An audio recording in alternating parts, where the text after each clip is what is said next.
You ask Tiger to solve. This deals with linear equations with one unknown. The final result is x equals -5. Let's solve it step by step. Group all x terms on the left side of the equation. Subtract 4x from both sides.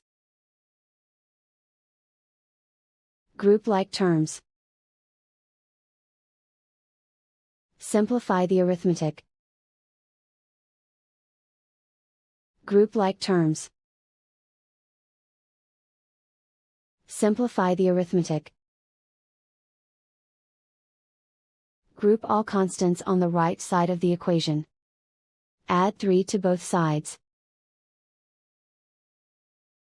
Simplify the arithmetic.